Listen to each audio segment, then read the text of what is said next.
চকরলে দয়াল নবী থাকতে পারতেন আরশে উম্মতের মায়ায় নবী শুয়ে আছেন জমিনে আল্লাহুম্মা সাল্লি আলা সাইয়্যিদিনা মাওলানা মুহাম্মদ ওয়া আলা আলি সাইয়্যিদিনা মাওলানা মুহাম্মদ। আলহামদুলিল্লাহ والصلاة والسلام على رسول الله أما بعد فأعوذ بالله من الشيطان الرجيم بسم الله الرحمن الرحيم والنجم إذا هوى ما ضل صاحبكم وما غوى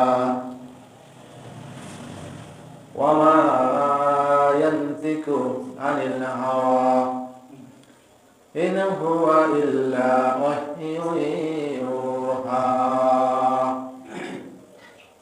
علمه شديد القوى ذو مرة فاستوى وهو بالأفق الأعلى ثم دنا فتدلى فكان قاب قوسين أو أدنى فكان قاب قوسين أو أدنى الحمد لله রজব মাসের শেষ জুমা, আজকে 27শে রজব। এই দিবারাত্র রাত্রি, আজকে রাত্রে শবে মেরাজ হয়েছিল।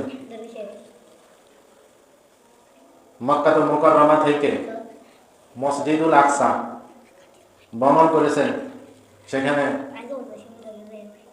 গিয়ে সমস্ত আম্বিয়া কিরামকে নিয়ে হযরত মুহাম্মদুর রাসূলুল্লাহ সাল্লাল্লাহু আলাইহি ওয়াসাল্লাম 2 রাকাত নামাজ পড়েছেন।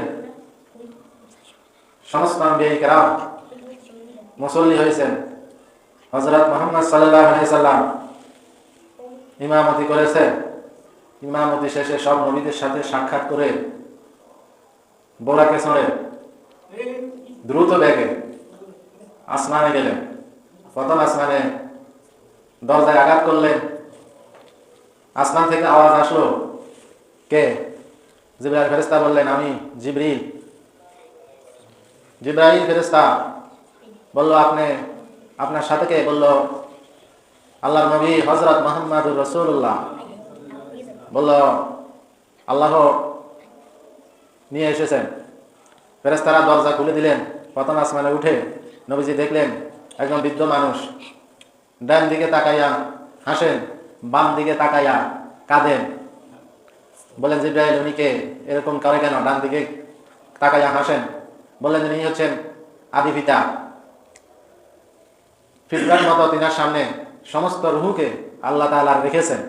তিনি জান্নাতের নাজ নেয়ামত, আনন্দ, সুখ, শান্তি দেখে হাসেন, আর জাহান্নামীদের দুঃখ কষ্ট সহ্য করতে না পেরে কাঁদেন। আদমের সাথে নবীজি সালাম বিনিময় করলেন, একজন আরেকজনকে দোয়া করলেন। দ্বিতীয় আসমানে ঈসা নবী সাথে দেখা হয়ে গেল।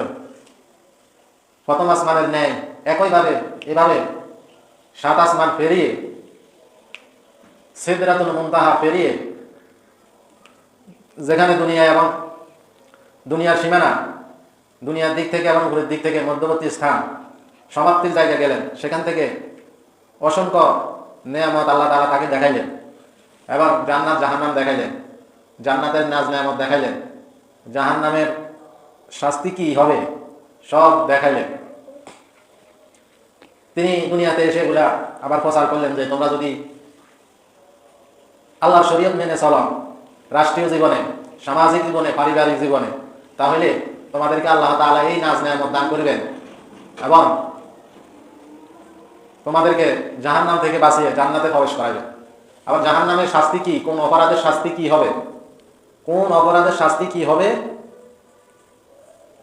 সব কিছু দেখাইলেন। এভাবে তিনি সপ্তম আসমান থেকে সিদরাতুল মুনতাহা থেকে জিবরাইল ফেরেশতা এবং বুরাকের সফর সেখানে শেষ হয়ে গেল। রাসূল সাল্লাল্লাহু আলাইহি সাল্লামকে রফরফ পাঠালেন আল্লাহ তাআলা নবীজির জন্য, রফরফে করে উদ্যোগ অমনে নিয়ে গেলেন। যেতে যেতে একেবারে কোরআন দ্বারা প্রমাণিত সিদরাতুল মুনতাহা তিনি গিয়েছেন, সপ্তম আসমানে গিয়েছেন, আরশে আযমে গিয়েছেন, কবা কওসাইন আওয়াদ না, আল্লাহ তাআলার সাথে দিদার করেছেন একেবারে সামনাসামনি বসে, কাছাকাছি বসে। এটা সূরা নজমের মধ্যে আছে। তিনি একেবারে সপ্তম আসমান বেরিয়ে যখন একেবারে আরশে আযমে গেলেন, অনেক দূর পাড়ি দিয়ে রফরফে করে, তখন আল্লাহ তাআলা বললেন যে হাবিব, আপনি দুনিয়াতে আমার দ্বীনের প্রচার করতে গিয়ে, দ্বীন মানুষের কাছে পৌঁছায় দিতে গিয়ে আপনি অনেক কষ্ট করেছেন। আপনাকে স্বস্তি দেওয়ার জন্য আমি আমার নিকট তুলে নিয়ে এসেছি। আল্লাহ তাআলা জান্নাতি দুধ খাওয়াইলেন, জান্নাতি মদ খাওয়াইলেন, জান্নাতি শরবত খাওয়াইলেন। এবং দুনিয়ার মদ খেলে তো মানুষের মাথা মাতলামি করে, কিন্তু জান্নাতি মদ দুনিয়ার মদের মতো না, জান্নাতেও মদ আছে। জান্নাতি খানা খেলেন এবং আল্লাহ বললেন যে আপনি কি নিয়ে এসেছেন? তখন নবীজি কি করবেন? তিনি সিজদায় পড়ে গেলেন এবং বললেন লিল্লাহি ওয়াস সালাওয়াত ওয়াত তাইয়্যিবাত, আমি আপনার জন্য নিয়ে এসেছি আমার দোয়া, ইস্তেগফার, আমার উম্মতের ভালো কাজ, নামাজ, দোয়া, শারীরিক ইবাদত, যাবতীয় আপনার জন্য যা কিছু করেছি এগুলা নিয়ে এসেছি। আল্লাহ তাআলা বললেন আসসালামু আলাইকা, হে প্রিয় নবী, রাহমাতাল লিল আলামিন, আপনার উপরে শান্তি বর্ষিত হোক। আল্লাহ তাআলা এখন জবাব দিলেন। নবীজি বললেন আসসালামু আলাইনা ওয়া আলা ইবাদিল্লাহিস সালিহিন, আমি এই শান্তি আমার উম্মতের মাঝে বন্টন করে দিলাম। ফেরেশতারা বললেন আশহাদু আল্লা ইলাহা ইল্লাল্লাহ, আমরা সাক্ষ্য দিতেছি আল্লাহ ছাড়া কোনো ইলাহা নাই। ওয়া আশহাদু আন্না মুহাম্মাদান আবদুহু ওয়া রাসূলুহু, হযরত মুহাম্মদ সাল্লাল্লাহু আলাইহি ওয়াসাল্লাম আল্লাহর প্রেরিত রাসূল এবং আল্লাহর বান্দা। 27 বছর কেটে গেল। কত বছর? 27 বছর। কত? 27। আল্লাহ তাআলা বললেন আপনি যাওয়ার সময় সূরাতুল ফাতিহা নিয়ে যান। আলহামদুলিল্লাহি রাব্বিল আলামিন আর রহমানির রহিম মালিকি ইয়াউমিদ্দিন ইয়্যাকা না'বুদু ওয়া ইয়্যাকা নাস্তাঈন ইহদিনাস সিরাতাল মুস্তাকিম সিরাতাল লাযিনা আন'আমতা আলাইহিম গায়রিল মাগদুবি আলাইহিম ওয়ালাদ-দাল্লিন। আমিন। এত সুন্দর সূরা, উত্তম সূরা আমি আর কোন নবীকে দিই নাই, আর কাউকে দিই নাই। আপনার জন্য, আপনার উম্মতের জন্য নিয়ে যান। আর সূরা বাকারার শেষের 2 আয়াত বললেন যে এত শ্রেষ্ঠ আয়াত কোন তাওরাত ইনজিল কোথাও নাই। যদি এই 2 আয়াত কেউ রাতের বেলা তেলাওয়াত করে, তাহলে রাতের বেলা সে নফল নামাজ না পড়লেও তার জন্য যথেষ্ট, সওয়াব পেয়ে যাবে। এবং বললেন আপনার উম্মতের জন্য 50 ওয়াক্ত নামাজ দিলাম। নবীজি খুব খুশি হয়ে গেলেন। প্রতিমধ্যে মুসা আলাইহিস সালাম দুনিয়াতে থাকতে বলেছেন যে আল্লাহ আপনাকে আমি দেখতে চাই। বললেন লান তারানি, দেখতে পাবে না। বললেন না, দেখতে চাই। বললো তোর পাহাড়ে যাও, সেখানে উপত্যকায় দাঁড়াও, আমি আসতেছি। আল্লাহ নূরের তাজাল্লিতে মুসা নবী বেহুশ হয়ে পড়ে গেলেন, 40 দিন বেহুশ অবস্থায় ছিলেন। তখন বলেছিলেন যে তুমি যদি আমাকে দেখতে চাও তাহলে শেষ জমানার পয়গম্বরকে আমি দেখা দিব। সবে মেরাজ থেকে যাওয়ার সময় তুমি তার সাথে দেখা করবে। 6ষ্ঠ আসমানে মুসা নবী অপেক্ষায় আছেন। শেষ জমানার নবী মেরাজ থেকে আসার সময় দেখা করবেন। দেখা করলেন, বললেন, কথা বললেন এবং বললেন, নবীজি বললেন যে আমার আল্লাহ আমাকে 50 ওয়াক্ত নামাজ দিয়েছেন। বললেন যে ইয়া রাসূলুল্লাহ, আপনার শেষ জমানার উম্মত দুর্বল, হায়াত কম, আপনি আরো কমায় নিয়ে আসেন। আল্লাহর ইচ্ছা আর কি। আল্লাহই তো কমানোর জন্য আবার মুসা নবীরে সেখানে রাখছেন। এই না যে মুসা নবী না বললে কমাইতেন না, আল্লাহর হিকমত। মুসা নবী যখন কথা বললো, আমাদের নবী আবার আল্লাহর দরবারে গেলেন। আল্লাহ তাআলা 5 ওয়াক্ত কমাই দিলেন। দ্বিতীয়বার মুসা নবী বললে 45 ওয়াক্ত নামাজ পড়তো না, আপনি আবার যান। আবার 5 ওয়াক্ত কমাই দিলেন। বললো যে আপনার উম্মতেরা 40 ওয়াক্ত নামাজ পড়তো না, আপনি আবার যান। আবার 5 ওয়াক্ত কমাই দিলেন। আবার বললেন যে আপনার উম্মতেরা 35 ওয়াক্ত নামাজ পড়বে না, আপনি আবার যান, আবার গেলেন, 5 ওয়াক্ত কমাইলেন, এভাবে 50 ওয়াক্ত না 9 বার গেলেন, 9 বার, 5 9 45, 9 বার যাওয়ার পরে আল্লাহ বললেন যে কমাইতে কমাইতে 5 ওয়াক্তের মধ্যে দিলেন। মুসা নবী বলল আপনার উম্মতেরা 5 ওয়াক্ত নামাজও পড়বে না। নবীজি বললেন আমার আর শরম করে, আমার কাছে শরম লাগে, আর কবা যাইতাম, আর কবা যাইতাম। তখন আল্লাহ ওহী নাযিল হয়েছে যে হাবিব আপনাকে আমি 50 ওয়াক্ত নামাজ দিয়েছিলাম, 5 ওয়াক্ত নামাজ নিয়ে চলে যান। আপনার যে উম্মত 5 ওয়াক্ত নামাজ আদায় করবে আমি আল্লাহ ওয়াদা দিলাম 50 ওয়াক্ত নামাজের সওয়াব তাকে দান করে দিব। সুবহানাল্লাহ। নামাজিরা হচ্ছে আল্লাহর মেহমান। আল্লাহর কি মেহমান? নামাজ হচ্ছে আল্লাহর সাথে দেখা করা। আল্লাহ বলতেছেন তুমি যখন নামাজ পড়ো তখন তুমি আমাকে দেখতে পাও, যদি দেখতে না পাও তাহলে আমি আল্লাহ কিন্তু তোমাকে দেখতে পাই। এই ধারণা নিয়ে যদি তুমি নামাজ আদায় করো তাহলে আমি আল্লাহ তোমার নামাজ কবুল করে নিব, তোমার উপর খুশি হয়ে যাবো। তুমি এমন ভাবে নামাজ পড়ো জানো আমি আল্লাহ তোমাকে দেখতেছি, তুমি আমাকে দেখে দেখে নামাজ পড়ো। নামাজ হচ্ছে মেরাজুল মুমিনিন, মুমিনদের মেরাজ। সেই পর্যায়ে যেতে পারলে তখন বোঝা যাবে যে মুমিনদের নামাজ মেরাজ কেন বলা হয়েছে। আর সালাতু মেরাজুল মুমিনিন, সালাত হচ্ছে মুমিনদের কি মেরাজ। আর দুনিয়া মাজরাতুল আখিরাহ, দুনিয়া হচ্ছে পরকালের বাজার। পরকালের জন্য আপনি বাজার করবেন। এখন বাজারে গেলে তো বিরক্ত লাগে, প্রতিদিন আপনার বাজার করা লাগে না? কষ্ট হয়নি? রুজি রোজগার করা লাগে, পেঁয়াজ রসুন ডাল আদা মশলা তৈল মাছ গোস্ত তরকারি কত কিছু না লাগে, কোনটা না লাগে? জামা লাগে, কাপড় লাগে, চিকিৎসা খরচ লাগে, তেল সাবান কি না লাগে? বিরক্ত হয়ে যান। কিন্তু এগুলা সব অস্থায়ী, আনার পরে নাই, আনার পরে শেষ। কিন্তু পরকালের বাজার এটার কোনো শেষ নাই। আল্লাহ বলেন তুমি যদি একটা নেক কাজ করো আমি তোমাকে 10টা নেক দান করব। তুমি যদি 1 টাকা দান করো তোমাকে আমি 700 নেকি দান করব। 700 টাকা দান করা সওয়াব তোমাকে লিখে দিব। তাহলে 1 টাকা দান করলে আল্লাহ তাআলা বৃদ্ধি করে দিবেন কত? 700, কত? 27 গুণ পর্যন্ত বৃদ্ধি করে দিবেন। সেটা কি শেষ হবে? সেটার কোনো শেষ নাই। কিন্তু দুনিয়ার সব আসেনি, মাতাউল হায়াতুদ দুনিয়া। জামা নতুন একটা লইছেন, কিছুদিন পরে আর জামা নতুন থাকেনি। বিবাহ করছেন, কিছুদিন পরে আর স্ত্রী নতুন থাকেনি। হ্যাঁ, একটা আছে মাজন লইছেন, মাজনি নতুন মাজন কিনেন না, থাল বাড়ি ওই যে ধোয়ার জন্য, কিছুদিন পরে আর নতুন থাকেনি। কিন্তু পরকালের কোনো কিছু পুরাতন হবে না। পরকালে আল্লাহ যেটা দিবেন সেটা কখনো পুরাতন, যৌবন কখনো শেষ হবে না। বুড়া হবেন না, বুড়া হবেন মাজন। এখন দুনিয়াতে সব কিছু ধ্বংসশীল, শেষ হয়ে যায়, শেষ না? পেটে গেল আপেল কমলা কত গ্রাম সুস্বাদু, খাওয়ার পরে সেটা কি হয়ে গেছে? ধ্বংস হয়ে গেছে। কেন? তাহলে দুনিয়ার এগুলো হচ্ছে অস্থায়ী। এই জন্য আল্লাহ হচ্ছে মাতাউল হায়াতুদ দুনিয়া। দুনিয়া হচ্ছে কি অস্থায়ী, ধোঁকা, প্রতারণা, মায়া।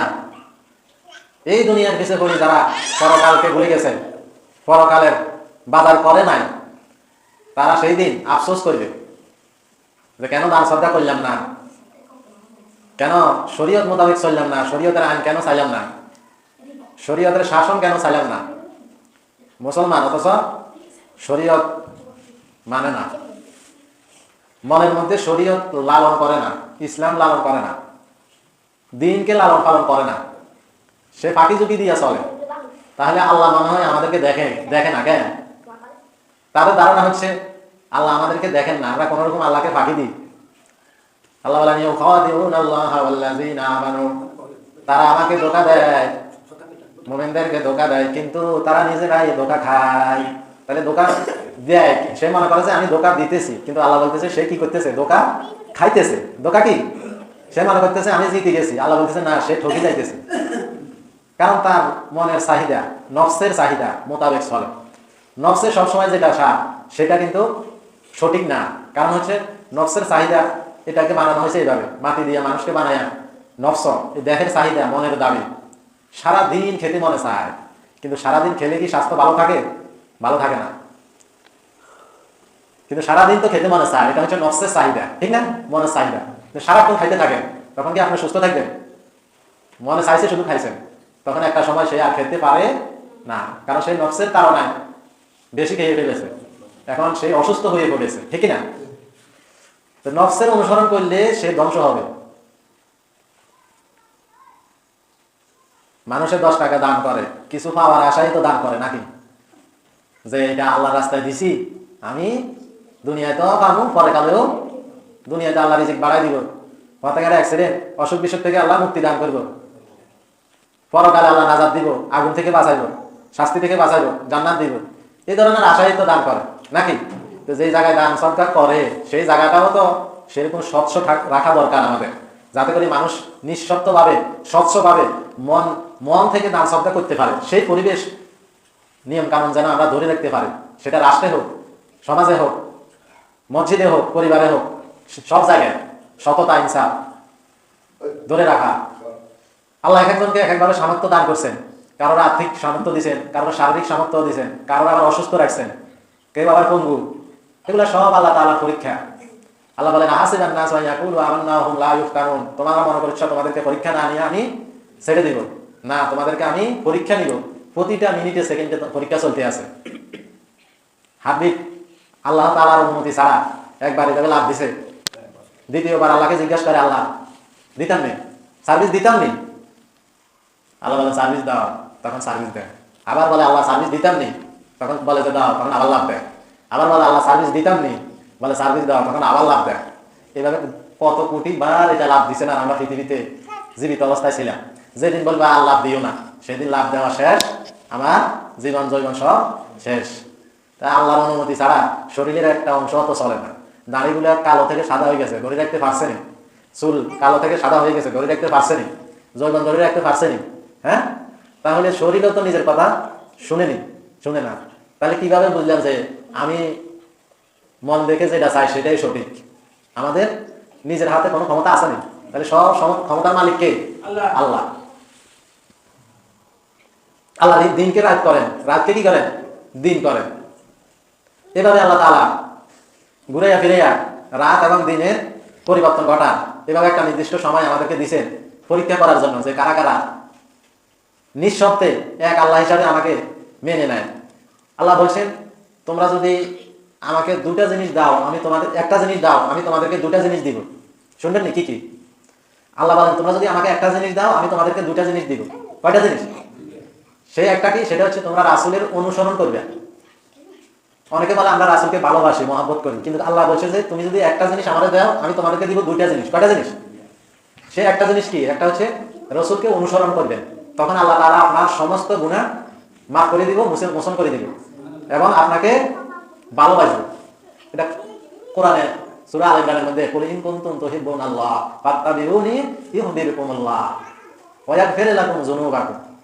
তিনি ক্ষমাশীল, দয়ালু। তিনি বলতেছেন যে তোমরা যদি রাসূলের অনুকরণ করো, তাহলে আমি গুনাহগুলো মাফ করে দিব আর তোমাদেরকে ভালোবাসবো। তো রাসূল সাল্লাল্লাহু আলাইহি সাল্লাম কি করছেন সেটাই না ধ্যান ধারণা করা যায়। আমাদের নবীজি আসলে দুনিয়াতে কেন আসছেন, তিনি কি করে গেছেন, আমাদেরকে কি করার জন্য বলে গেছেন, সব কিছু তো হাদিসে কোরআনে আছে। একটা একটা করে নিজের মধ্যে লালন করেন, তখন দেখবেন রাসূল সাল্লাল্লাহু আলাইহি সাল্লাম আপনার জন্য আমার জন্য সুপারিশ করবেন। হাউজে কাউসারের পানি নিয়ে দাঁড়িয়ে থাকবেন, ওই যে যেখানে নাকি আর বড় ওজন দিব সেখানে দাঁড়িয়ে থাকবেন, তুলাগণ্ড, সেখানে আপনার নেকির পাল্লা হালকা হয়ে যাবে। আপনার ওই রাসূলের অনুসরণের কারণে একটা আঙ্গুল বসাইয়া দিবেন, মুহূর্তের মধ্যে আপনার বদের পাল্লা হালকা হয়ে যাবে, নেকির পাল্লা ভারী হয়ে যাবে।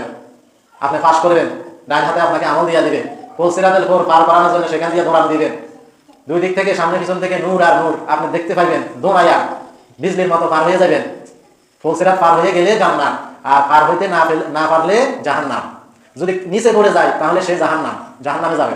আর যদি সে পুল সিরাতের পোল পার হয়ে যায় তাহলে সে কোথায় যাবে? জান্নাত। আর পুল সিরাতের পোলের দুনিয়ার নাম হচ্ছে ইসলাম, শরীয়ত। এই শরীয়ত মোতাবেক যারা জিন্দেগি গঠন করবে, মেনে চলবে, মনে এবং প্রাণে বিশ্বাস করে এটাকে লালন করবে, আল্লাহ তাআলা সেদিন পুল সিরাতের পোল তাকে সাহায্যের মাধ্যমে পার করিয়ে দিবেন, তাকে সাহায্যের মাধ্যমে পোল পার করিয়ে দিবেন। আর যে দুনিয়াতে লালন পালন করবে না, সে ওই পোল থেকে কেটে নিচে পড়ে যাবে, যেখানে সাপ, বিচ্ছু, আগুন, শিকল দ্বারা বেঁধে রাখা হবে ফেরেশতা দ্বারা। তাকে এমন এমন শাস্তি তাকে দেওয়া হবে যেটা সে কখনো দেখে নাই, ভয়াবহ শাস্তি। সুতরাং মানুষ ছাড়াও আমাদের পৃথিবীতে আরো অনেক প্রাণী আছে, যেমন ধরেন কুকুর, তাদের মতো মানুষের থেকে একরকম। হ্যাঁ, তো মানুষের জিন্দেগি আলাদা আর কুকুরের জিন্দেগি আলাদা। কুকুরের একটা নিকৃষ্ট প্রাণী, আল্লাহ তাআলা বানানো প্রাণী, কিন্তু কুকুরও কি আল্লাহ বানাইছেন, মানুষদেরকেও কি কে বানাইছেন, আল্লাহ বানাইছেন। কিন্তু মানুষদেরকে আল্লাহ বলছেন যে তারা হচ্ছে শ্রেষ্ঠ, তারা একমাত্র আমার ইবাদত করার জন্য আমি তাদেরকে সৃষ্টি করেছি, আমার আইন মানার জন্য। কালিমাতুল্লাহি হিয়াল উলিয়া, আল্লাহর আইন থাকবে সবার উপরে। রাসূলের যুগে, সাহাবায়ে কেরামের যুগে, তাবিঈর যুগে রাষ্ট্রীয়ভাবে সারা পৃথিবীতে আল্লাহর আইন কোথায় ছিল? উপরে। আর এখন কোথায়? নিচে। এখন বিধর্মীরা পৃথিবী পরিচালনা করে, ঠিক কিনা? কিন্তু সারা পৃথিবী কে চালাইছে? মুসলমানে চালাইছে। তাদের শাসন ছিল উপরে, তাদের কথাই সবকিছু, তারা যেটা বলতো সেটাই সবাই মেনে নিত, ঠিক না? তারাই পৃথিবী শাসন করছে, পৃথিবী চালাইছে। এখন কি সেই অবস্থানে আসেনি? নাই, কারণ আমরা জানি না, না জানার কারণে আমরা কি হয়ে গেছি? পিছিয়ে গেছি নাকি? কারণ আল্লাহ তাআলা আমাদেরকে দুনিয়াতে মুমিনদের কারণে দুনিয়াটা টিকে রাখছে, আল্লাহর প্রিয় বান্দাদের কারণ। কাফের মুশরিক তারাও খাই যাইতেছে তাদের উসিলা। তো এভাবে আল্লাহ তাআলা রাসূল সাল্লাল্লাহু আলাইহি ওয়াসাল্লামকে আরশে নিছে, সেখান থেকে দুনিয়াতে আসছে এবং নামাজ কয় ওয়াক্ত আনছে? 5 ওয়াক্ত। 5 ওয়াক্ত নামাজ যে পড়বে সে বেহেশতে যাবে। নামাজের হিসাব সর্বপ্রথম নেওয়া হবে, যে নামাজের হিসাব দিতে পারবে তার জন্য আল্লাহ তাআলা বাকি হিসাব সহজ করে দিবে। তাহলে সবে মেরাজের আলোচনা এখনো বাকি রয়েছে। এরপরে আগামী জুমা ইনশাআল্লাহ, অথবা এই কয়েকদিনের ভিতরে, 4 দিনের ভিতরে যদি আপনারা